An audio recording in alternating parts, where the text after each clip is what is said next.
If you're drawn to stories woven with passion, betrayal, and heart-wrenching truths, this one will stay with you long after the last page.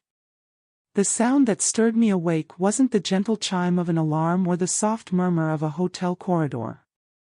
It was the sharp, metallic twist of a key sliding into a door. My chest tightened. My breath caught. The red numbers on the bedside clock read 6:03 a.m. Next to me, Noah still slept, his arm draped lazily across my waist, his warm breath brushing my neck. The pale morning light filtered through the curtains, casting the room in a hazy glow, almost confessing the secrets of the night. But that sound, the key turning in the lock, it wasn't housekeeping. I recognized it immediately. My stomach sank. It was Ethan, my husband. I barely whispered, "Get up," before the door swung open. And there he was, Ethan, the man I had promised my life to 6 years ago, frozen in the doorway, eyes locked on us. There was no yelling, no dramatic outburst, just a terrifying stillness. His expression revealed nothing, his gaze flicking from mine to Noah tangled in the sheets. The silence was suffocating, thick enough to choke on. He didn't speak. He simply let the hotel key slip from his hand. It clinked faintly on the floor, then he quietly shut the door. My entire body trembled. Noah sat up, eyes wide, comprehension dawning slowly. "Was that your husband?" he whispered.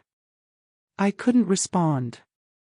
My hands scrambled for clothes, my mind spinning with panic and disbelief. How had Ethan found me? I had erased every trace. I'd told him I was away for a weekend with college friends, even crafted a fake Airbnb listing to make it believable. Every lie had been meticulously planned, flawless, or so I thought. And now it all fell apart in an instant. When I finally returned home an hour later, Ethan's car was parked outside. I braced myself for yelling, for tears, for rage, anything. But the house was empty. No note. No suitcase gone. Just silence, the kind that presses down on your chest until you can barely breathe.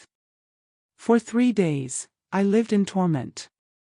I called, texted, pleaded for a reply, but Ethan had vanished. He didn't go to work, his phone was off, and the only sign he was still alive was a $3,000 withdrawal from our joint account. On the 4th day, I came home from the store and nearly dropped the bags. He was there, sitting on the couch, scrolling through his iPad as if nothing had occurred. "Hi," he said calmly, unnervingly normal. My throat burned. "Ethan, please," I choked out. "I'm so sorry. I don't even know where to begin. Just, please let me explain." He looked at me with a quiet composure more terrifying than any anger. "How long?" he asked. My pause spoke volumes. The truth was written all over my face. I sank to the edge of the table, sobbing as the words spilled out. "It began months ago. I didn't mean for it to go this far. I was lonely. You were distant." He raised a hand. "Stop. I don't want excuses. I just wanted to see if you'd lie." His voice was calm, detached. Then, softer, almost to himself, "I didn't go to the hotel to catch you. I went there to surprise you. You'd been stressed, so I booked a spa package. When I arrived, the receptionist said my wife had already checked in, with a man." My heart sank. I didn't need more. I saw enough. He stood, grabbed his car keys, and said, "I'll be at my sister's for a few days. Don't call me." And just like that, he walked away, leaving me surrounded by the wreckage of my own choices. The following days stretched endlessly.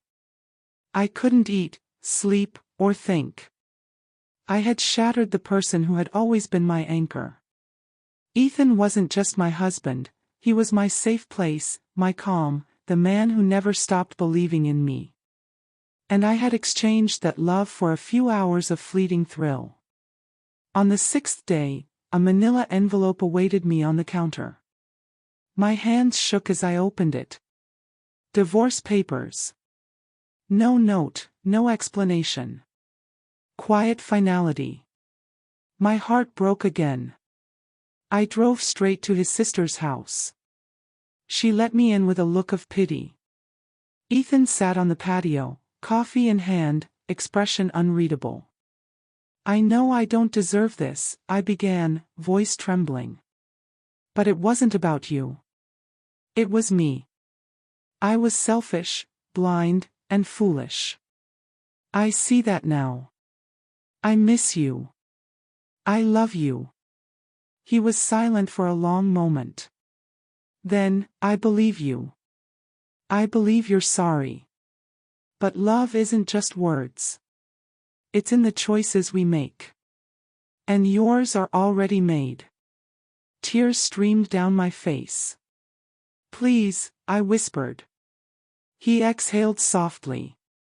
You can stay for dinner. Just dinner. It wasn't forgiveness, but it was something, a faint glimmer of what once existed. We ate quietly, spoke of trivial things, his niece's ballet recital, my work, mundane chatter filling the space love had left. When I reached for his hand, he withdrew gently. I'm not there, he said. And I don't know if I ever will be. 2 weeks later, a message from him woke me, a photo. Ethan smiling beside another woman, her hand resting on his. No caption, no explanation, just a truth I couldn't deny. He had moved on. In that instant, I understood. This wasn't revenge, it was consequence. I hadn't simply betrayed him in a hotel room. I had destroyed the life we built, shattered a man's faith in love, and erased the future we were meant to share. The cruelest part. I still loved him. But love can't undo the damage we inflict. Sometimes, I'm sorry, comes far too late, and the one you long to have back has already learned to live without you.